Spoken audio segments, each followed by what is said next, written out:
నమస్కారం. ఎస్బీఐ న్యూస్కి స్వాగతం. వికారాబాద్ జిల్లా తాండూరు పట్టణంలో మాజీ ఎమ్మెల్యే పైలట్ రోహిత్ రెడ్డి నివాసంలో వికారాబాద్ జిల్లా మాజీ ఎమ్మెల్యే మెతుకు ఆనంద్ ప్రెస్ మీట్ నిర్వహించి మాట్లాడుతూ, ఆదివారం రోజు గవర్నమెంట్ కట్టించినటువంటి డబుల్ బెడ్రూమ్ ఇండ్లను ప్రైవేటు వ్యక్తుల చేతిలో పెట్టి వారు డ్రా తీస్తుంటే ప్రజాప్రతినిధులు ఎలా సపోర్ట్ చేస్తారని వారు మండిపడ్డారు.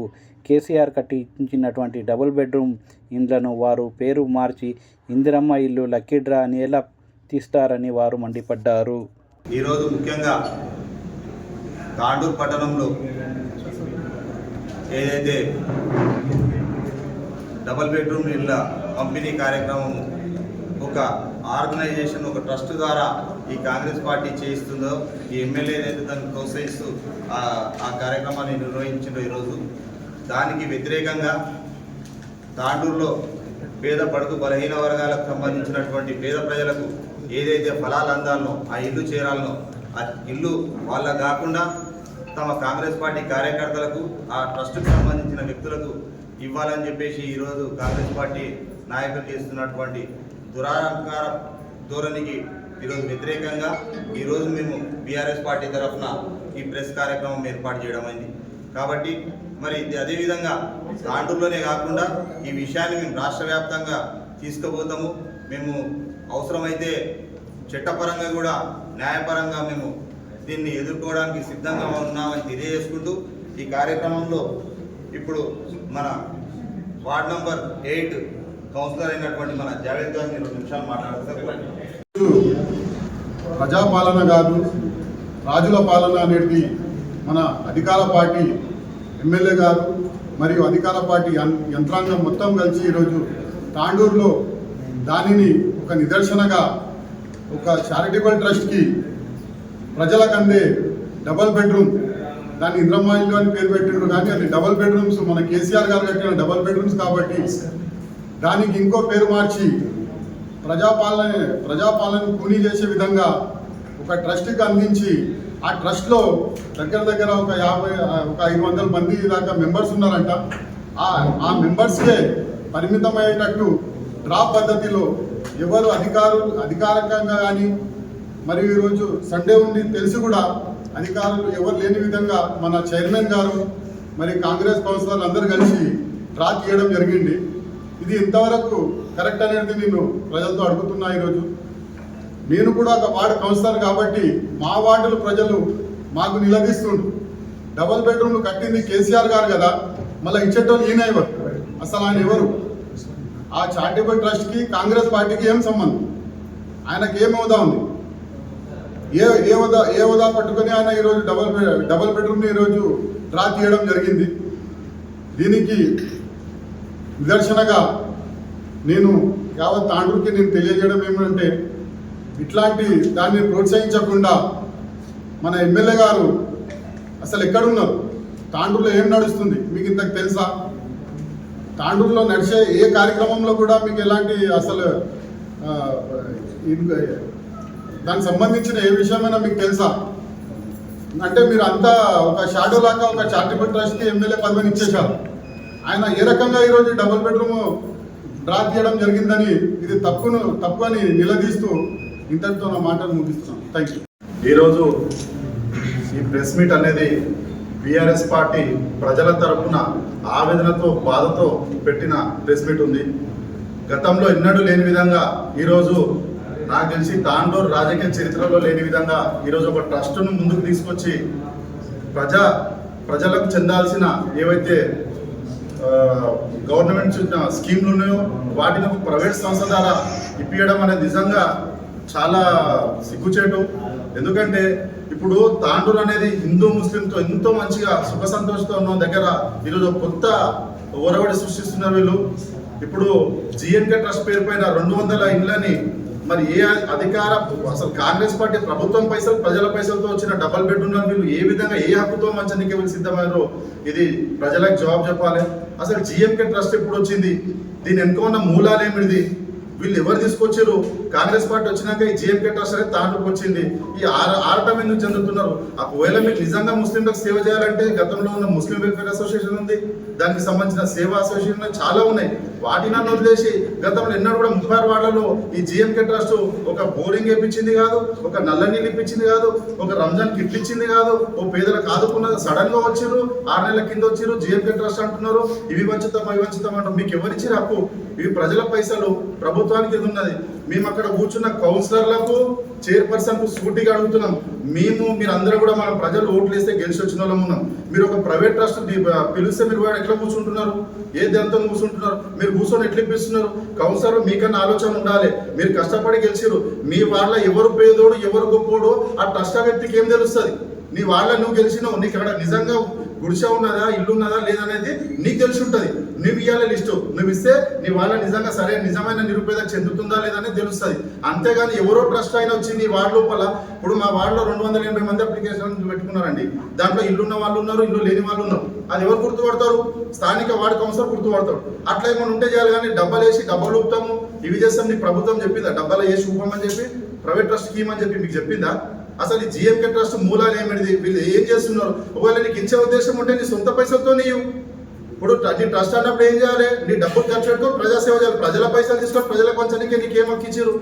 దీంట్లో కూడా స్కామ్ ఉంది. 2 లక్షల రూపాయలు తీసుకుంటున్నారు. వాళ్ళు ఇచ్చే వాళ్ళకి ఒక తీరు మాట్లాడుతున్నారు, ఏ వాళ్ళకి ఏమో కౌన్సిలర్లకు మాట్లాడమని చెప్తున్నారు. అక్కడ కూర్చున్న కౌన్సిలర్ కూడా ఒకసారి పునరాలోచించండి. అట్లా కూర్చోవద్దు. చైర్మన్, మున్సిపల్ చైర్మన్ హోదాలో కూర్చున్నారు కూడా తప్పది. ప్రజలకు ఇచ్చిన డబుల్ బెడ్రూమ్ లో ఎవరో ప్రైవేట్ సంస్థ మీ ముందర డబ్బాలు వేసి స్కీమ్ లాటరీ తీసుకుంటే మీరు కూర్చొని ఎంకరేజ్ చేస్తుంటే అంటే ఎంతవరకు కరెక్ట్ ఇది? మీ దగ్గర మీరు ప్రజాసేవ చేయాలంటే మీ ట్రస్ట్ దగ్గర డబ్బులు ఉంటే ఏదైనా చేయండి, తప్పులేదు. అంతేగాని దాంట్లో విపరీతమైన కబ్జాలు అవుతున్నాయి, ఇంకేమేమో అవుతున్నాయి. వాటిని వదిలేసి ఇప్పుడు డబుల్ బెడ్రూమ్ ఎంత పడ్డారు? డబుల్ బెడ్రూమ్ మీకు ఎవరు ఇచ్చారండి హక్కు? ట్రస్ట్కు స్థానిక కౌన్సిలర్ ఉన్నారు, లేకపోతే ప్రజాప్రతినిధులు ఉన్నారు. మీరు ఇవ్వండి. ఇప్పుడు హిందూ ముస్లిం భేదాన్ని కొడుతున్నారు. మీరు తాండూరులో హిందువులు ముస్లిం కలిసే ఉన్నాం. 200 ఇళ్ళు మీరు ముస్లింలకు ఇస్తే రేపు హిందూస్ కమిటీ వస్తుంది, మేము హిందువులకు ఇస్తామని చెప్పి. దానికి కారణం ఎవరైతారు? మీరైతారు. మేమంతా కలిసిమెలిసి మీకు వాళ్ళు ఇచ్చేది ఉంటే మీరు ముస్లిం వెల్ఫేర్ జిఎంకే ట్రస్ట్ 200 ఇచ్చారు కదా, మన హిందువులకు 200 ఇవ్వండి, క్రిస్టియన్లకు 200 ఇవ్వండి, అందరు కుల మతాలకు కలిపియండి. అట్లా లేకుండా ఇదేం కొత్త స్కీమ్లు చేస్తున్నారు. కాబట్టి మేము ఒక్కటే కోరుతున్నాం, దయచేసి ప్రజలారా ఎవ్వరు రూపాయి ఇవ్వకండి. జిఎంకే ట్రస్ట్ అయితే అసలు నమ్మకండి. ఎందుకంటే డబుల్ బెడ్రూమ్ మీ దాకా రావు. మేము ఖచ్చితంగా పోరాడతాం. నిజమైన పేదలకు వచ్చిన దాకా మేము అసలు వినేదే లేదు. నిజమైన పేదలు ఎవరైతే ఉన్నారో వాళ్ళకి డబుల్ బెడ్రూమ్ వచ్చిన దాకా మా పోరాటం ఆగదు.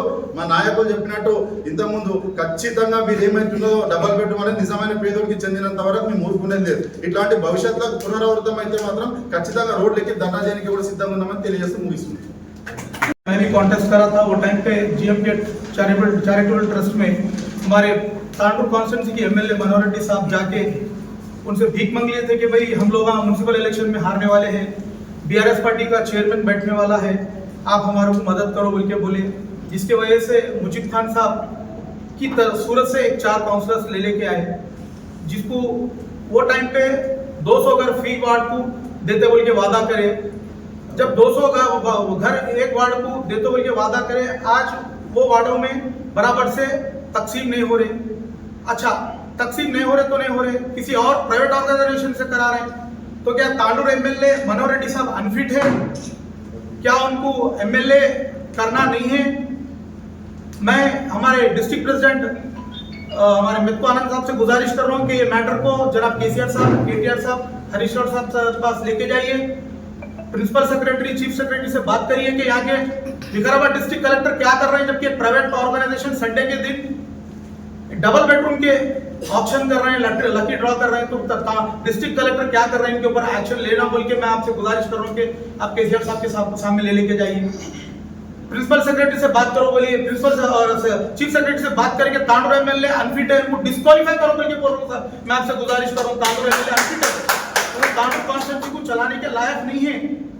आगे चल के सीएम रिलीफ फंड है, तकरीबन स्कीम्स है, तो क्या आप एमएलए साहब घर में बैठ के क्या जीएमके चैरिटेबल ट्रस्ट के जरिए से तो आवाम के बीच में तकसीम करेंगे? मैं आखिर क्या करना चाह रहे हैं? मैं तांडूर के आवाम को बोलना चाह रहा हूँ, ये एमएलए साहब का काम हो गया। लाइट रेट में इन्हों पूरा कब्जा कर रहे हैं, सुद्दे केस में इन्हों कब्जा कर रहे हैं, इन्हों सैंड माफिया बन गए, इन्हों लैंड माफिया बन गए, रॉयल्टियां पूरे इन लोग कर रहे हैं, म्यूनसिपालिटी के तमाम प्रॉपर्टीज एनक्रोच कर रहे हैं इन लोगों को मालूम हो गया कि हम लोग नेक्स्ट एमएलए इलेक्शन में नहीं आने वाले हैं। तो इसलिए कोई दूसरे ऑर्गेनाइजेशंस को टिकट दिला के यहाँ से कॉन्टेस्ट कराना चाह रहे हैं। ये तांडूर एमएलए अनफिट है, मनोहर रेड्डी साहब को डिस्क्वालीफाई करो बोल के केसीआर साहब से आप रिक्वेस्ट करिए साहब, यहाँ पे बाय इलेक्शन करा के आप हमारे को तांडूर में इंशाल्लाह भारी मेजॉरिटी से रोहित रेड्डी साहब को जिता के लेके आते बोल के हम ये మైనార్టీ నాయకులు కానీ అదేవిధంగా నాన్ మైనార్టీ నాయకులు కానీ ఏదన్నా నీళ్ళేని బాయిలో తూకి సావాలని చెప్పేసి ఈ సందర్భంగా చెప్తున్నారు. మరి కొన్ని సంవత్సరాల నుంచి కాంగ్రెస్ పార్టీ జెండా మోస్తున్న మీరు, కొన్ని సంవత్సరాల నుంచి కాంగ్రెస్ పార్టీకి పనిచేస్తున్న మీరు, మీ ద్వారా ప్రజలకు సంక్షేమ పథకాలు పంచాలే తప్ప ఎవరో జిఎంకే ట్రస్ట్ వాళ్ళు వంచడం మీకు మంచిగా అనిపిస్తుందా? ఒకసారి మీరు కాంగ్రెస్ నాయకులు ఆలోచన చేసుకున్నారు. మీకు చీమెనెత్తులు ఉంటే, ఒకవేళ మీరు రాజకీయ నాయకులు అయితే మీరు దీన్ని ఖండియాలే, లేకుంటే కాంగ్రెస్ పార్టీకి రాజీనామా చేసి ఇంట్లో తడిపట్టేసుకొని కూర్చున్నారని చెప్పేసి కూడా ఈ సందర్భంగా తెలియజేస్తున్నారు.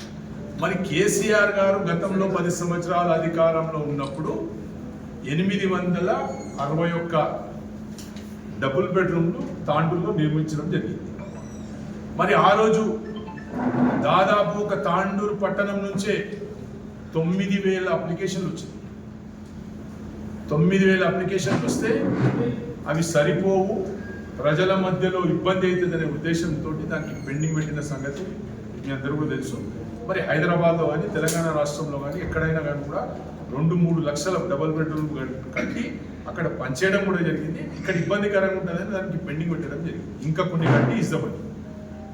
మరి కేసీఆర్ కట్టిన ఇండ్లను సరే, మరి ఇప్పుడు రేవంత్ రెడ్డి గారు నేను ట్రాన్స్పరెంట్గా నేను బీదోళ్ళ కోసం ఇచ్చేస్తా అన్నోడు, మరి ఈరోజు తాండూరులో ఒక ప్రైవేట్ వ్యక్తితోటి ఏ విధంగా లక్కీ డ్రాప్ తీపిస్తారని చెప్పేసి ఈ సందర్భంగా ఆ మనోహర్ రెడ్డి గారికి అడగడం జరుగుతుంది. మాకు ఒక డౌట్ ఉన్నది, ఈ 200 ఇండ్లు మనోహర్ రెడ్డి అమ్ముకున్నాడా? జిఎంకే ట్రస్ట్కు ఈ 200 ఇండ్లు అమ్ముకున్నాడా అనేది ఒక డౌట్ ఉన్నది. ఇంకా ఖచ్చితంగా తెలుసు, మాత్రం నిలదీస్తాము. మరి ఈరోజు మరి అంతమంది కౌన్సిలర్లు, వైస్ చైర్మన్ ప్రజలతో ఎన్నుకోబడ్డ కౌన్సిలర్లు, వైస్ చైర్మన్లు, చైర్మన్లు కనీసం మీకన్నా లేదా జ్ఞానం? ఇంత చదువుకోలేరా? లేకుంటే రాజకీయ అవగాహన లేదా? ఎవడో ఇల్లు వంచుతున్నాడు, ఎవని ఇల్లు ఎవడు వస్తుండు, మీరు పోయి సపోర్ట్ కొట్టుడేదే నాకు అర్థమవుతుంది. అత్త సొమ్ముడు అల్లుడు దానం అంటుంది. మేము తెలంగాణ నిర్మించిన ఇల్లు దళిద్రానికి మీరు అవి ఇవి జూట మాటలు చెప్పి 6 గ్యారెంటీలు 420 హామీలు చెప్పి అధికారంలోకి వచ్చిన పాపానికి ఈరోజు ఇంతగానం దౌర్జన్యం మా తాండూరులో. మరి కలెక్టర్ ఏం చేస్తుండు, తాండూరులో ఉన్న ఆర్డీఓ గారు ఏం చేస్తుండ్రు, మన మున్సిపల్ కమిషనర్ ఏం చేస్తుండ్రు, ఎవడు ఫైనల్ చేసిన ఇండ్లని ఈరోజు జిఎంకే ట్రస్ట్ వాళ్ళు పంచడం జరిగింది. కలెక్టర్ గారిపై కూడా మేము ఫిర్యాదు చేస్తాం గవర్నమెంట్కి. ఈ ఎమ్మెల్యే ఈ యొక్క ఇండ్ల పంపిణీ కార్యక్రమంలో ఎంత లాలుచి పడ్డాడో బయటికి తేలాలి. ఎందుకంటే ఒక నెల కింద మా కౌన్సిలర్స్ అందరూ పోయి కూడా వికారాబాద్లో కంప్లైంట్ ఇచ్చిరు. ఒక్కొక్క ఇల్లు 2 లక్షల రూపాయలకు కాంగ్రెస్ పార్టీ చైర్మన్ కానీ, కాంగ్రెస్ నాయకులు కానీ, కాంగ్రెస్ ఎమ్మెల్యే కానీ అమ్ముకుంటున్నాడని ఒక నెల కిందనే చెప్పారు మా కౌన్సిలర్. చెప్పినాక ప్రతి మీటింగ్లో వచ్చి ఇదే ఎమ్మెల్యే మాట్లాడుకుంటూ చెప్పిండు, మేము ఎవరితో డబ్బులు తీసుకోం, కరెక్ట్ ఉన్న వాళ్ళకే ఇస్తాం, బీదోళ్ళకే ఇస్తాం. అంటే ఈ బీదోళ్ళకి ఇచ్చే దాంట్లో నీ పాత్ర ఉండాలి ఎమ్మెల్యే గారు, నీ కౌన్సిలర్ల పాత్ర ఉండాలి, నీ చైర్మన్ పాత్ర ఉండాలి, అంతే తప్ప కానీ ఈ జిఎంకే ట్రస్ట్ తోడు ఎవడు? ఈ జిఎంకే ట్రస్ట్ కు నీకు ఏం సంబంధం? ఈ జిఎంకే ట్రస్ట్ తోటి ఏం లాలుచి పడ్డావు నువ్వు సమాధానం చెప్పాలి ఎమ్మెల్యే గారు, తాండూరు ఎమ్మెల్యే గారు. మీరు సమాధానం చెప్పే వరకు మీకు వద్దే పరిస్థితి ఉండదు. మీరు ట్రాన్స్పరెంట్ గా మేమేమంటున్నాం, తాండూరులో 9,000 అప్లికేషన్లు వచ్చినాయి. దాంట్లో హిందువుల, ముస్లింల, క్రిస్టియన్ల, ఇంకో కులాల అని మేము అడుగుతలేము. మీరు అసలైన అర్హులకు మీరు ఆ ఇండ్లు ఇవ్వాలని చెప్పేసి మేము టీఆర్ఎస్ పార్టీ డిమాండ్ చేస్తుంది. కానీ మీరేం చేసింది? ఈరోజు మంచి సోదరభావంతో ఉండే తాండూరులో మీరు ఏదో చిచ్చు పెట్టిండ్రు. ముస్లింలకు ఇల్లు ఇస్తుండ్రు, హిందువులకు ఇస్తలేరని ఒక పెద్ద గొడవ అవుతుంది తాండూరులో. దీనికి బాధ్యత ఎమ్మెల్యే గారు వహించాలి. రేపేమన్నా జరిగితే, రేపేమన్నా ఇబ్బంది కలిగితే ఎమ్మెల్యే గారు బాధ్యత వహించాలి.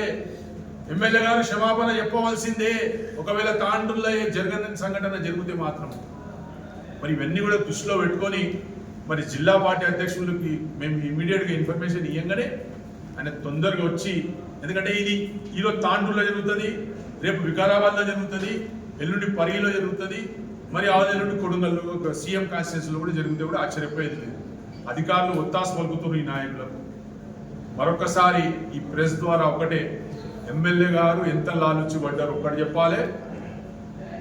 ఇంకోటేమో కాంగ్రెస్ లీడర్లు నీళ్ళేని బాధితులు సావాలి, లేకుంటే రాజీనామా చేసి టీఆర్ఎస్ పార్టీలన్నా కలవండి, గౌరవం ఉంటుంది. మీరంతా పాతలు మావలేనే, టీఆర్ఎస్ వాళ్ళంతా స్టేజ్ మీద వాళ్ళందరూ మావలే, మొన్న పోయిరు, లేకుంటే మా పార్టీలకైనా రావాలని చెప్పి డిమాండ్ చేస్తూ ఎవరైతే ఈ ఇండ్లు పంపిణీ కార్యక్రమం చేసిందో ఆ దానికి సంబంధించిన అధికారులు కానీ జిల్లా కలెక్టర్ కానీ వీళ్ళందరిపై కూడా మేము ఫిర్యాదు చేస్తాం. మా పార్టీ తరఫున ఖచ్చితంగా క్రిమినల్ చర్యలు తీసుకునే విధంగా మేము కూడా ఫిర్యాదు చేస్తాము. ఇలాంటి రెచ్చగొట్టేటివి, లేకుంటే మత విద్వేషాలు రెచ్చగొట్టేటివి, లేకుంటే ప్రజల మధ్య చిచ్చు పెట్టే కార్యక్రమాలు దయచేసి ఎమ్మెల్యే గారు మీరు చేయకండి. మీరు చేస్తే మంచిగా ఉండదు. తాండూరు ప్రజలు మంచి నాయకులకు సాగనంపీరు తాండూరుకి వెళ్ళి. దయచేసి మీరు కూడా ఆ పరిస్థితి తెచ్చుకోకుంటే, దయచేసి మేము చెప్తున్నాం, ఏవైతే ఈరోజు జరిగిందో దానిపై మొత్తం కఠిన చర్యలు ఉండాలి, క్రిమినల్ కేసులు పెట్టాలని చెప్పేసి కూడా తెలియజేసుకుంటూ ముగిస్తున్నాం. జై హింద్, జై తెలంగాణ. అసలు తెలంగాణ రాష్ట్రంలో ఏం పాలన జరుగుతుందో నాకైతే ఏం అంతుపడలేదు. యథా రాజా తదా ప్రజ అన్నట్టు. ఎందుకంటే రాజు ఎట్లుంటే సామంత రాజులు కూడా గట్లే ఉంటారు.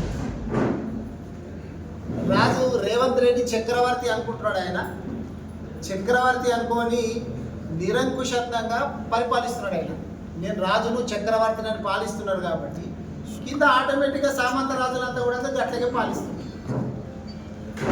లేకపోతే ఈరోజు ఆదివారం రోజు గవర్నమెంట్ కట్టించినటువంటి ఇండ్లను ప్రైవేటు వ్యక్తుల చేతిలో పెట్టి వాళ్ళు డ్రా తీస్తుంటే ప్రజల చేత ఎన్నుకోబడ్డటువంటి ప్రజాప్రతినిధులు కూడా ఆ వేదిక మీద ఉండి దానికి సపోర్ట్లు కొట్టి వాళ్ళు కూడా వాళ్ళకి ఆశీర్వాదం తెలియజేస్తున్నారంటే ఎంత ఘోరంగా పాలన జరుగుతుంది తెలంగాణ రాష్ట్రంలో. ముఖ్యమంత్రి గారి నియోజకవర్గానికి ఆనుకొని ఉన్నటువంటి నియోజకవర్గం ఏం జరుగుతున్నది మరి? ఇప్పుడు మన వాళ్ళు చెప్పినట్టు నిజంగా చెప్పాలంటే ఫ్లెక్సీలో చూస్తే క్లియర్గా ఉంది, ఇందిరమ్మ ఇండ్ల పంపిణీ అని ఫ్లెక్సీలో ఉంది. మీరు కూడా చూసుంటారు, మీడియా సోదరులంతా చూసుంటారు. ఇందిరమ్మ ఇండ్లు టౌన్ లోపల వికారాబాదే వస్తుంది ఉంది. తాండూరు మున్సిపాలిటీ లోపల ఒక్క ఇందిరమ్మ ఇళ్ళ కట్టిన. మరి ఇందిరమ్మ ఇండ్లే కట్టనప్పుడు ఇందిరమ్మ ఇండ్ల పంపిణీ అనేటటువంటి మాట ఎట్లకెళ్ళి వచ్చింది? ఫస్ట్ అంటే అవి ఇందిరమ్మ ఇండ్లు కావు, అంతే కదా.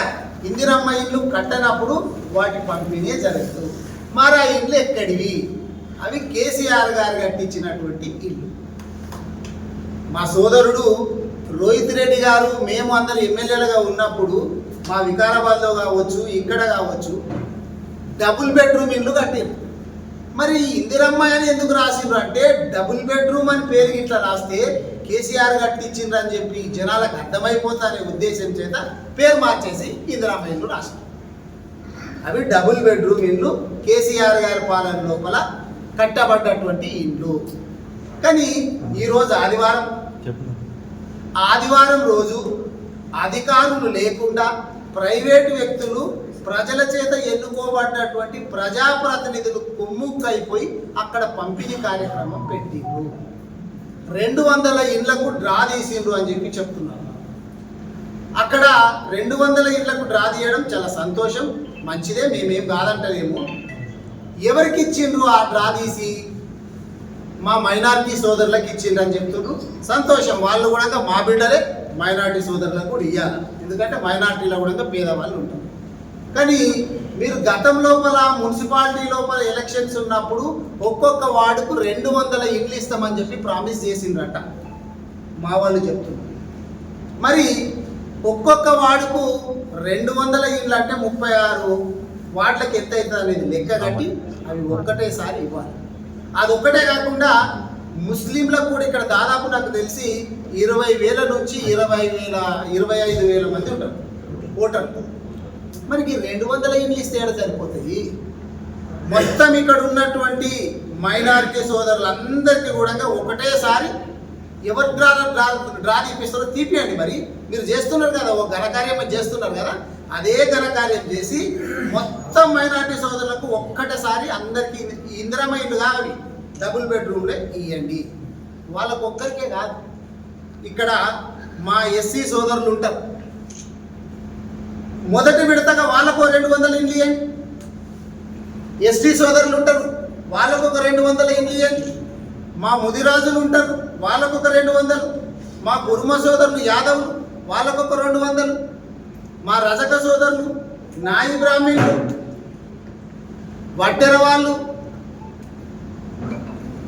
అగ్రవర్ణాలలో కూడా పేదవాళ్ళు ఉంటారు. రెడ్డిస్లలో కావచ్చు, వైశ్యులలో కావచ్చు, బ్రాహ్మిన్స్లలో కావచ్చు, వీళ్ళందరిలో కూడా ఇంకా పేదవాళ్ళు ఉంటారు. వాళ్ళ ప్రతి వర్గానికి ముందు 200 ఇవ్వండి. వాళ్ళతో పాటు మున్సిపాలిటీ కదా, ఇది మున్సిపాలిటీ కార్మికులు, వాళ్ళు చిన్న ఉద్యోగస్తులు, వాళ్ళకి 200 ఇవ్వండి ఫస్ట్. మా ప్రెస్ వాళ్ళు పాపం వీళ్ళు పొద్దుటి నుంచి సాయంత్రం వాళ్ళకి వీళ్ళు కష్టపడుతుంటారు, వీళ్ళకి కూడా చాలా మంది పేదవాళ్ళు ఉంటారు. ఎలక్ట్రానిక్ మీడియా కానీ ప్రింట్ మీడియా కానీ వీళ్ళకి కూడా 200 ఇవ్వండి ఫస్ట్. ఆ ఉద్యమకారులు ఉన్నారు, వాళ్ళకు 200 ఇవ్వండి. నేను ఇప్పుడు కొన్ని వర్గాలే చెప్పిన, కొన్ని వర్గాలు మర్చిపోయింటాం అన్నీ. ఇగో విశ్వకర్మ వాళ్ళు కావచ్చు, వీరశైవ సమాజం కావచ్చు, బోయ వాళ్ళు కావచ్చు, గీత కార్మికులు కావచ్చు, ప్రతి వర్గం మీరు లెక్కలు తీసి ముందు అందరికీ 200 ఇండ్లు పంపిణీ చేయాలని చెప్పి నేను ఎందుకంటే మీరు ఇస్తున్నది డబుల్ బెడ్రూమ్ ఇండ్లు, దానికి పేరు మార్చి ఇందిరమ్మ ఇండ్లు అని చెప్పి నామకరణం చేసి అధికారులను పక్కన పెట్టి ప్రైవేట్ వ్యక్తులు ప్రజాప్రతినిధులు కుమ్ముక్కైపోయి ఈ వ్యవహారం అంతా నడిపిస్తున్నారంటే దీని వెనక ఎవరున్నారు? అసలు ఇది ముఖ్యమంత్రి గారి వరకు తెలుసా, లేకపోతే ఎమ్మెల్యే గారికి తెలిసి జరుగుతుందా, తెలియక జరుగుతుందా? నాకైతే తెలియదు. మరి ఎమ్మెల్యే గారి దృష్టిలో ఉందా లేదా? మరి ఆ సంస్థ, ఆ ట్రస్టు ఈరోజు ఇందిరమ్మ ఇండ్లు పంపిణీ చేస్తున్నారు. మరి రేపో మాపో సీఎం రిలీఫ్ ఫండ్లు ఉంటాయి, కళ్యాణ లక్ష్మి, షాది ముబారక్ చెక్కులు ఉంటాయి. మరి అవి కూడా ఆ సంస్థ ద్వారానే, ఆ ట్రస్ట్ ద్వారానే మనం పంపిణీ చేస్తారా? మీ పార్టీకి సంబంధించినటువంటి బీఫామ్స్ ఇట్లా ఇచ్చేది ఉంటే రేపో మాపో ఒకవేళ ఎంపీటీసీ జెడ్పీటీసీ ఎలక్షన్లు ఉంటే మీరు ఎవరి చేతులను ఇప్పించుకోండి. గవర్నమెంట్ దాన్ని తీసుకుపోయి ప్రైవేట్ చేతులలో ఎట్లా పెడతారండి? ఇది గవర్నమెంట్ చేయాల్సినటువంటి పని. కలెక్టర్ చేసిండ్రా, ఆర్డీఓ చేసిండ్రా, ఎంఆర్ఓ చేసిండ్రా, లేకపోతే కమిషనర్ చేసిండ్రా, ఆ అధికారులు ఓకే. లేదు ప్రజల చేత ఎన్నుకోబడ్డటువంటి కౌన్సిలర్లు చేసిండ్రా, వైస్ చైర్పర్సన్ చేసిండ్రా, చైర్పర్సన్ చేసిండ్రా, వీళ్ళు చేసినా ఓకే. ఫ్లెక్సీలకు అంత మంచిగా కనబడుతుంటే వీళ్ళు పోయి కూర్చున్నారు అంటే వీళ్ళకి ఎవరు ఏం తెలియదా చెప్పేటోళ్ళు లేదా? నాకైతే తాండ్రులు ఏం జరుగుతున్నదో అర్థమైతే లేదు. ఇప్పుడు వికారాబాద్లో కూడా అనంతగిరి హిల్స్ను మెగా కృష్ణ వాళ్ళకి దారాదత్తం చేసింది. నేను గతంలో కూడా మాట్లాడినా. ప్రతిదీ తెలంగాణ రాష్ట్రాన్ని రేవంత్ రెడ్డి గారు అమ్ముకుంటున్నారు. దాంట్లో భాగంగా ప్రతి చోట ఉన్నటువంటి ఆస్తులను అంతా కూడా ప్రైవేట్ వ్యక్తుల చేతిలో పెట్టాలనేది ఏదో నడుస్తుందో భూములు పెడుతున్నారు. చివరికి వస్తే గవర్నమెంట్ పథకాలను కూడా ప్రైవేట్ వాళ్ళ చేతిలో పెట్టేటటువంటి దౌర్భాగ్యమైనటువంటి పాలన రేవంత్ రెడ్డి గారి పాలన. మరి వాళ్ళు చెప్పుకునేది ఇంకోటి ఏంటంటే ప్రజా పాలన. ఏమో చెప్పుకుని కొంచెం సిగ్గాన్ని అనిపించదా? అరే మేము ప్రజాపాలన అని చెప్పబడితే నేను నిన్న తెలంగాణ భవన్ లోపల నేను ఎమ్మెల్యే వివేకానంద్ గారు కలిసి ప్రెస్ మీట్ పెట్టాం. కొంతమంది మీ మిత్రులు చూసిండొచ్చు. మీరు సంబరాలు చేసుకుంటున్నారు. 99 రోజుల ప్రణాళికనంట మీరు వచ్చి 999 రోజులు అయింది నాయన. ఆ 999 రోజులలో మీరు ఏం సాధించుకొచ్చిండ్రో గది చెప్పకుండా 99 రోజుల్లో చెప్తామంటారు. 999 రోజుల లోపల మీరు ఏం చేసుకొచ్చిండ్రో గది చెప్పాలా. ఇప్పుడు ఇక్కడ ఈ తాండూరులో చూస్తే కూడా నీళ్ళ పరిస్థితి ఎట్లుంది, కరెంటు పరిస్థితి ఎట్లుంది, గతం లోపల ఎట్లుండే.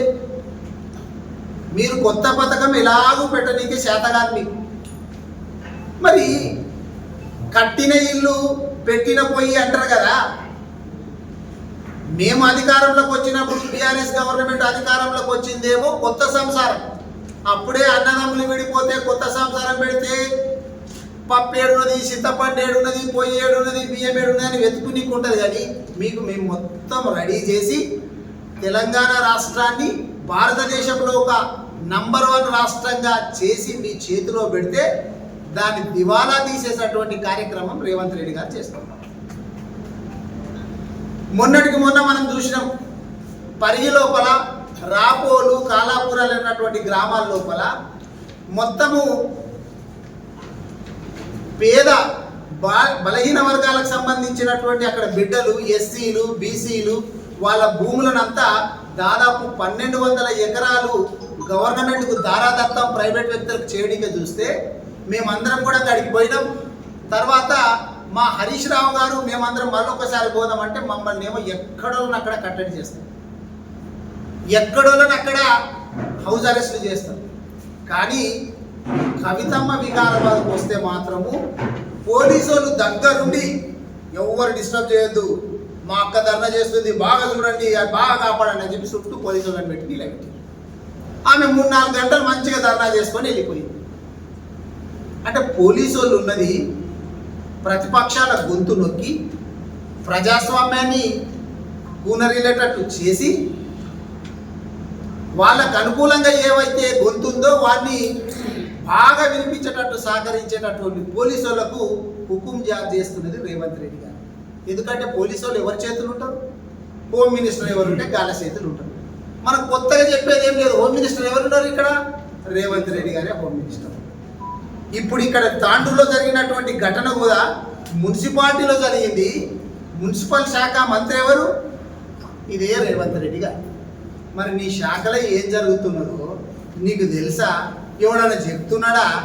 లేకపోతే ఎప్పుడు చూసినా మళ్ళీ రియల్ ఎస్టేట్ భూముల దాంట్లో గవే చెప్తున్నారా? ఆడ ఇట్లున్నదన్నా దాన్ని ఇట్లా కిటికీ పెట్టేసేసి దాన్ని ఇట్లా సంపాదించవచ్చు, అట్లా సంపాదించవచ్చు అని గవే ఇంటున్నావా? ఏమన్నా మీ జిల్లాలో కావచ్చు, మీ నియోజకవర్గంలో, పక్క నియోజకవర్గాలలో ఏం జరుగుతున్నది అనేటటువంటిది వినేటటువంటి సోయి కూడా లేకపోతే రేవంత్ రెడ్డి గారు ఏం పాలన? దీన్ని ప్రజాపాలన ఎట్లా అంటారు? దీన్ని రాక్షస పాలన అంటారు. ప్రజలందరూ నీళ్ళ చేత ఇబ్బంది పడుతుంటే, కరెంటు లేక ఇబ్బంది పడుతుంటే, మీరు శునకానందం పొందుతుంటే ఏదో దాంట్లో రేవంత్ రెడ్డి గారు మాట్లాడుతూ చెప్పిండ్రు, ఇబ్బంది పడుతుంటేనంట సాడిస్టిక్ ప్లేజర్, అబ్బా ఎంత బాగుంది అనిపిస్తుంది అంట ఆయన. ఇవన్నీ చూస్తే గట్టిగా అనిపిస్తుంది. మరి దాన్ని వర్ణించి కూడా ఆయన మంచిగా అబ్బా ఎంత బాగుంది అని సాడిస్టిక్ ప్లేజర్ వస్తుంది నాకు అని చెప్పి రేవంత్ రెడ్డి గారు చెప్పుకొస్తుంది. జనాలందరూ కూడా ఆలోచన చేస్తున్నారు, ఈ పీడ ఎప్పుడు విరగడవుతుందా, రేవంత్ రెడ్డి గారి పాలన ఎప్పుడు విరగడవుతుందా, కాంగ్రెస్ పాలన ఎప్పుడు విరగడవుతుందా అని చెప్పి ఆలోచన చేస్తుంది. ఎందుకంటే అమెరికా అధ్యక్షుడు డొనాల్డ్ ట్రంప్ ఏం చేస్తున్నాడు, ఎప్పుడు తెల్లారు ఏం చేస్తుండో, రాత్రి ఏం చేస్తుండో, మధ్యాహ్నం ఏం చేస్తుందో ఆయనకు కూడా తెలియదు. పిచ్చి పిచ్చి వేషాలు వేస్తున్నాడు. మన అందరికీ తెలుసు ఎందుకు వేస్తున్నాడు. ఇప్పుడు అక్కడ ఒక రూల్ ఏముంది అమెరికాలో అంటే, ఏ అధ్యక్షుడైనా కానీ 2 టర్ములే చేయడానికి ఉంటుంది. ఆయనది 2వ టర్మ్. ఈ టర్మ్ తర్వాత మళ్ళా అమెరికా అధ్యక్షుడు గాడిగా ఆయన ట్రంప్. ఇక్కడ రేవంత్ రెడ్డి గారికి కూడా తెలుసు మళ్ళీ ఆయన జీవితంలో కూడా ముఖ్యమంత్రి కాడు అని ఆయనకు కూడా తెలుసు. మరి ఏం చేయాలి అప్పుడు? ఇష్టం వచ్చినటువంటి సాడిస్టిక్ ప్లేజర్ పొందాలా, ఇష్టం వచ్చినన్ని భూములు కొల్లగొట్టాలా, ఇష్టం వచ్చినంత దోచిపెట్టాలా. ఆయన ప్రైవేటు వ్యక్తులకు, ఆయన అనుంగు శిష్యులకు అందరికీ కూడా తెలంగాణ రాష్ట్రాన్ని దోచి ఆయన గురువుగారు అయినటువంటి చంద్రబాబు నాయుడు గారు కూడా దారాదత్తం చేయాలా అనేటటువంటి ఉద్దేశం చేత ఆయన ఈ కార్యక్రమాలన్నీ చేస్తారు. ఎందుకంటే నెక్స్ట్ ఎలక్షన్లలో మేము రావాలనుకున్నటువంటి ఎవడానికి ఇట్లా పాలిస్తారు, ప్రజల కష్టాలు పట్టించుకోవడం.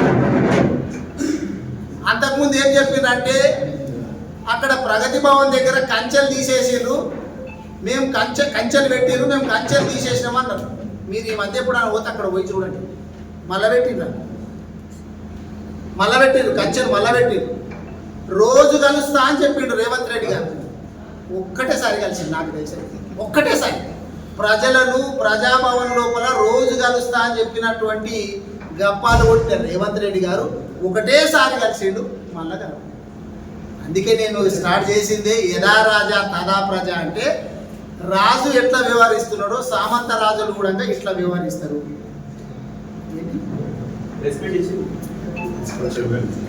స్పీకరణకు ప్రైవేటు వ్యక్తుల చేతిలో విలువ చూపిస్తున్నారు, వివరణ ఇచ్చిండ్రు. ఒక్క ఇల్లు కూడా మేము కేటాయించలేదు, అవినీతి జరగలేదని చెప్పి చెప్తున్నారట. మరి దరఖాస్తులు మీరు చాలాసార్లు తీసుకుంటూ వస్తూనే ఉన్నారు కదా, వేలకు వేలు. అంటే మాట్లాడేది దరఖాస్తులు మీరు పాలన స్టార్ట్ చేయక ముందు నుంచి దరఖాస్తులు తీసుకుంటూనే ఉన్నారు.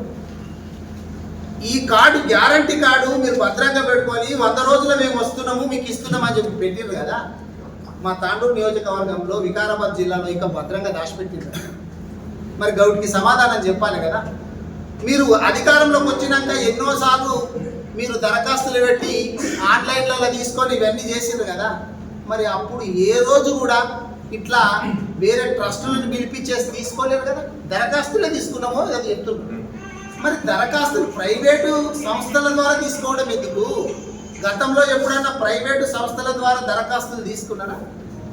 మరి ఇక్కడ ఎందుకు తీసుకోవాల్సి వచ్చింది? అంటే మా వాళ్ళందరూ ఇక్కడ ఉన్నటువంటి బీఆర్ఎస్ పార్టీ ప్రజల తరపున నిలబడి నిజమైనటువంటి అర్హులకే ఈ డబుల్ బెడ్రూమ్ ఇల్లు రావాలని చెప్పి కోరుకుంటున్నారు కాబట్టి, ప్రజా గొంతుకైపోయి మిమ్మల్ని నిలదీస్తున్నారు కాబట్టి యూటర్న్ తీసుకున్నారు. వెంటనే యూటర్న్ వచ్చేసింది. నేను కలెక్టర్ గారికి ఫోన్ చేసిన, లేపుతలేడు. మెసేజ్ పెట్టినా రిప్లై లేదు. మేము 100% దీన్ని ఇంకా పైకి తీసుకుపోతాం. మా పార్టీ తరఫున అవసరమైతే దీన్ని కోర్టులో కూడా వేస్తాం.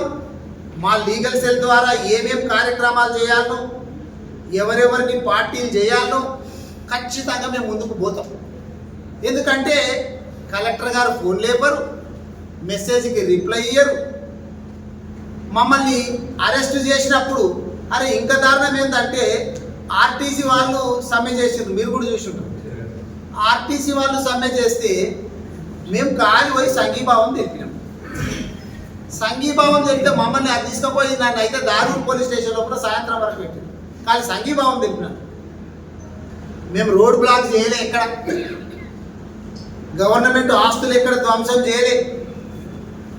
నిరసన వ్యక్తం చేసుకోవడము ప్రజాస్వామ్యం లోపల ఒక ప్రతి మనిషి యొక్క హక్కు. వాళ్ళు నిరసన వ్యక్తం చేస్తుంటే మేము పోయి సంఘీభావం తెలిపితే మమ్మల్ని తీసుకుపోయి పెట్టుకున్నాం. నీ మున్సిపల్ శాఖ ఇట్లే ఉంది, రేవంత్ రెడ్డి గారి శాఖ. నీ హోంశాఖ గట్లే ఉంది, అది కూడా ఆయన శాఖ. విద్యాశాఖ ఆయనది. విద్యాశాఖ గురించి ఎంత చెప్పినా తక్కువ, ఎంత తొందరగా పనిచేస్తుందండి. మీ తాండూరులో కూడా చూసి ఉంటాం. తాండూరులో కూడా ఎన్నిసార్లు ఫుడ్ పాయిజన్ అయింది గురుకులాల లోపల, ఎన్నిసార్లు ఫుడ్ పాయిజన్ అయింది అనేది మీరు కూడా చూసి. మేము తాండూరులో ఒకసారి ఫుడ్ పాయిజన్ అయింది, మేము వద్దామని చెప్పి మా మాజీ మంత్రులు సబితా ఇంద్రారెడ్డి గారు, సత్యవతి రాథోడ్ గారు మేమందరం బయలుదేరితే మమ్మల్ని వికారాబాద్ని అరేంజ్ చేసి తీసుకుపోయి నవాపేటలో కొంతమందిని, చనుగోమన్ పిఎస్లో కొంతమందిని మమ్మల్ని పెట్టి. ఇవి ఎందుకు చెప్తున్నా స్పెషల్గా అంటే ఇది మీ శాఖ రేవంత్ రెడ్డి గారు. మరి ఇది నా శాఖ కాదనుకుంటున్నారో ఏమో. రేవంత్ రెడ్డి గారు విద్యాశాఖ నాది కాదనుకుంటున్నాడేమో, హోంశాఖ నాది కాదనుకుంటున్నాడేమో, ముఖ్యమంత్రి ఒకటే నాది అనుకుంటున్నాడేమో. శాఖ లేని ముఖ్యమంత్రికి ఇట్టున్నాడేమో. ఈయన ఏ శాఖ ఉన్న సంగతి మర్చిపోయాడు లేక. ఎందుకంటే ఒకప్పుడు గురుకులాల లోపల మేము ఎమ్మెల్యేలుగా ఉన్నప్పుడు మా క్యాంప్ ఆఫీసుల ముందర పెద్ద క్యూ ఉంటుండే. జూన్ వస్తే చాలు ఎవరికి ఇవ్వాలనో దొరకకుండా అసలు సీట్లు ఎవరికి ఇవ్వాలి.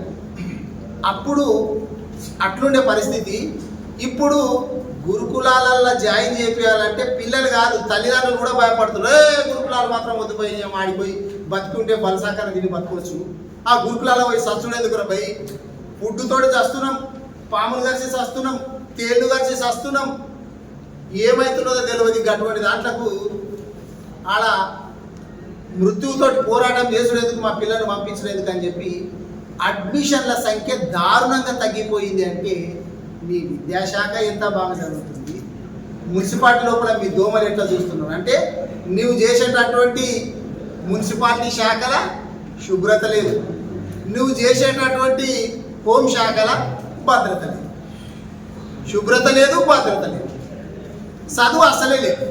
నేను నిన్న చెప్పిన పిల్లలు హాస్టళ్ళల్లో రెసిడెన్షియల్ స్కూళ్ళలో చదువుతలేరు, పలకలు పట్టుకొని చదువుతలేరు, ప్లేట్లు పట్టుకొని రోడ్ల మీద వచ్చి చదువుతున్నారు. మాకు ఇంత అన్నం పెట్టండి అని. గా పరిస్థితికి రేవంత్ రెడ్డి గారు తీసుకొచ్చిండ్రు, దిగజారిపోయిండ్రు. అంటే దీన్ని ప్రజాపాలన ఎట్లా అంటారు, ఇది రాక్షస పాలన, శాడిస్టిక్ అడ్మినిస్ట్రేషన్ అని చెప్పి నేను తెలియజేస్తూ, ఇప్పుడు ఇది ఏదైతే ఇన్సిడెంట్ జరిగిందో మేము ఇంతటితో దీన్ని ఆపము.